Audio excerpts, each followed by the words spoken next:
நான் ஒரு விஷயம் இந்த சமயத்தை சொல்லணும்னு நினைக்கிறேன். அவங்க மாண்புமிகு முன்னாள் முதல்வர் ஸ்டாலின் அவர்கள் வந்து ஒரு அழகான ஒரு ரோட் மேப்பை வந்து கொடுத்திருந்தாங்க. தமிழ்நாட்டில் அவர் முதலமைச்சர் என்கின்ற பதவியை கடந்த ஒரு தலைவராக எமர்ஜ் ஆயிருக்காரு. அவர் கட்சிக்கு அப்பாற்பட்ட ஒரு தலைவராக இன்னைக்கு அறியப்படக்கூடிய ஒரு கட்சியின் தலைவராகவோ ஒரு முதலமைச்சராகவோ மட்டுமே நம்ம பார்க்க முடியாது. ஏன்னா அவர் ஒரு விஷனை வந்து கொடுத்தாரு. ஏன்னா பிஜேபி மிக மோசமான ஒரு ஆட்சியை செலுத்தி கொண்டிருக்கிற சமயத்துல, மாநில உரிமை நசுக்கிற சமயத்துல ஒரு மாநிலத்துக்கு ஒரு பார்வையை கொடுக்க வேண்டிய தேவை. அதே மாதிரி மாநிலத்துக்கு குரல் கொடுக்க வேண்டியது. ஒரு மாநிலம் பேசணும்ல. சில மாநிலம் இருக்குது, எந்த மாநிலம் பேசுது, பேசிய மாநிலம் அப்படின்னா தமிழ்நாடு தான். அதை செய்தவர் வந்து ஸ்டாலின் அவர்கள் தான் செஞ்சிருக்கிறார். அதுக்கடுத்து கேரளா வந்து அப்படி ஒண்ணு பேசியிருக்கு. அதுக்கப்புறம் கர்நாடகா பேசியிருக்கு, மேற்கு வங்கம் பேசினாங்க. இதுல கொள்கை ரீதியாக நின்று பேசின ஒரு குரலாக அவர் வந்து, அவரோட குரல் என்பது கட்சி குரலை கடந்து தமிழ்நாட்டினுடைய குரலாக இருந்தது. அதே மாதிரி அவருக்கு ஒரு பாலிசி லெவல்ல நிறைய தமிழ் சமூகத்தில் இருந்த அறிஞர்கள், கொள்கை ரீதியான பப்ளிக் பாலிசியில வேலை செய்தவர்கள், நீண்ட அனுபவத்தை பெற்றவர்களை எல்லாம் ஆட்சி அதிகாரத்துக்குள்ள கொண்டு போய் அவரோட ஆலோசனை பெற்று பல திட்டங்களை உருவாக்கியிருக்காங்க. அது 5 வருடத்துக்குள்ள நடைமுறைப்படுத்த முடியாது. அவருக்கு ஒரு நிச்சயமா ஒரு பெயின் இருக்கும், ஒரு வழி இருக்கும். அந்த வழினா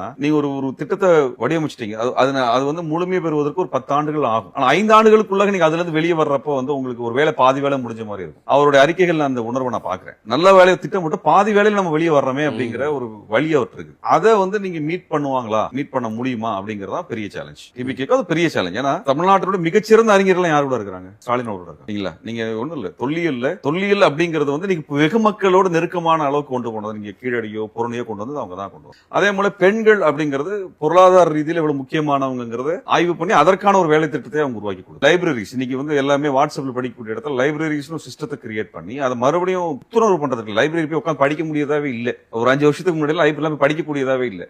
இன்னைக்கு அதை ஒண்ணு உருவாக்கி இருக்கிறாங்க. அப்புறம் வந்து சமூகவியல், மானுடவியல், கல்வெட்டியல், இப்படி பல்துறை சார்ந்த அறிஞர்கள் பேசுகின்ற பல கருத்தரங்குகள் தொடர்ச்சியா நடத்துறாங்க, கல்லூரிகள் நடத்துறாங்க. அப்போ ஒரு இன்டெலக்சுவல் டிஸ்கஷன்ஸ் வந்து நடக்குது. இப்படி எல்லாம் விஷயத்தை அவங்க ஆரம்பிச்சிருக்காங்க. அப்ப இந்த மாதிரியான ஒரு பணிகள் பண்றாங்க. அவங்களுடைய பிளானிங் கமிஷன்ல எடுத்துட்டோம்னா, திட்டக்குழுல உங்களுக்கு மிக முக்கியமா நாங்கள் பெரிதும் மதிக்கக்கூடியவர்கள் ஜெயரஞ்சன் அவர்கள், அவர் அமலோர் பவன், மருத்துவத்துறையில மிக முக்கியமான ஒரு ஆளுமை, மருத்துவர் சிவராமன், இப்படி வந்து ஒரு பாலிசி லெவல் சார்ந்த அவங்க கூட நாம உரையாட முடிஞ்சது இல்ல. நாங்க எப்ப வேணா பேச முடியும். அப்படிப்பட்ட அவங்க வந்து வெறும் அதிகாரிகளாக தங்களை நிறுத்திக்கிட்டவங்க கிடையாது. நீங்க சிவராமனை எப்ப வேணா பார்க்கலாம். அமலோர் பவனை வந்து ரொம்ப இயல்பாகவே நீங்க வந்து பார்க்கணும். அவரு சாதாரணமா நம்மளுடைய கூடவே வரக்கூடியவராகவே இருப்பார். அவர்கிட்ட எப்போ நீங்க பார்த்து ஒரு விஷயத்த சொல்லலாம்.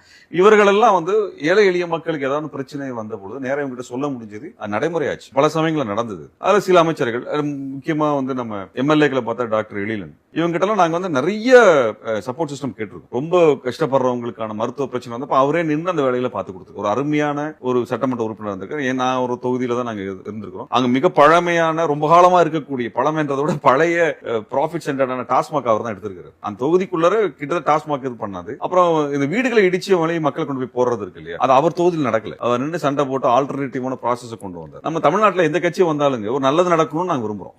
ஆனா தமிழ்நாடு எல்லா பிரச்சனையும் ஒரு 5 வருஷத்துக்கு தீர்க்க முடியாது. அந்த வகையில ஸ்டாலின் அவர்கள் இந்த பிரச்சனையெல்லாம் வந்து அட்ரஸ் பண்ணார். அந்த வகையில அதை வந்து நம்ம மறக்க முடியாது. அதை ஒரு லீடரா அவரை பாக்குறோம். அவர்கிட்ட நீங்க அட்வைஸ் கேட்கற தப்பு இல்லைன்னு நினைக்கிறேன். அவர் எதிரியா நீங்க பார்க்கணும்னு நினைக்கிறேன். லீடர் இஸ் லீடர் இல்லைங்களா? ஒரு நெருக்கடி சமயத்துல நீங்க யாரு கூட வேணா பேசலாம். நம்ம தமிழ்நாடு மக்கள் தான் நல்லது வரணும். ரைவல்ரியோ எதிர்த்தன்மை, எதிரிகள் கிடையாது இல்லைங்க. முன்னாடி சமயத்துல அந்த மாதிரி ஒண்ணு இருந்தது. எம்ஜிஆரும் கலைஞரும் பார்க்க மாட்டாங்க, பேச மாட்டாங்க. அப்புறம் ஜெயலலிதா, அப்படிங்கிற நிலைமை இனிமேல் வேண்டாம்னு நினைக்கிறேன். தமிழ்நாட்டுக்கு ஒரு நல்லது தேவைன்னா நீங்க எல்லாம் தயவு செஞ்சு பேசுங்க. அந்த அடிப்படையில இந்த நாலேஜ் சிஸ்டத்தை வளர்த்துடுங்க, இதை பாதுகாத்துடுங்க. அந்த கவலை எனக்கு இருக்குது. இப்ப இவங்க உருவாக்குன அந்த கட்டமைப்புகள், அந்த விஷயங்கள், வழக்குகள், பேரறிவாளனுக்காக நடத்தின வழக்குகள், திருப்பரங்குன்ற பிரச்சனைக்காக திமுக போராடி சட்ட ரீதியா நடந்த போராட்டங்கள் இருக்கு, இதையெல்லாம் தாவேகா கண்டினியூ பண்ணணும் இதே அளவுக்கு. அப்ப இதுக்கான நாலேஜ் சிஸ்டம் யார்கிட்ட இருக்குது? அவங்க கிட்ட இருக்கு. அதை நீங்க உருவாக்குங்க. தேவைப்படுற இடத்துல அவங்க நாலேஜ் கண்டினியூ பண்ணுங்க. நாளைக்கு மறுபடியும் திருப்பரங்குன்ற வழக்கு வந்ததுன்னா நீங்க அவங்க அனுபவம் உங்களுக்கு தேவை இருக்கு. நம்மளுக்கு தேவை திருப்பரங்குன்றத்தை வச்சு பிரச்சனை வரக்கூடாதானே ஒழிய அவங்க பண்ணனதை நான் மாத்தி பண்ணுவேங்கிறது ஏட்டிக்கு போட்டி பண்ற அரசியல் பண்ணிடக்கூடாது. தமிழ்நாட்டுக்கு நல்லதா ஒரு வேலையை பண்ணுங்க. அவங்க இருந்த குறைகளை நிவர்த்தி கொடுங்க. அவங்க பண்ண நல்லதை கண்டினியூ பண்ணுங்க. அதுதான் நாங்க வந்து அதுதான் நான் ஒரு இந்த சமயத்துல ஆட்சி அமைப்பதற்கு முன்பான வேண்டுகோளாக நான் வைக்கிறது. இவங்க மட்டும் இல்ல, யார் வந்தாலும் அதை பண்ணுங்கன்னு சொல்றோம். இப்ப அவங்க வர்றதுனால ஒரு யங்ஸ்டர்ஸா இருக்கிறாங்க,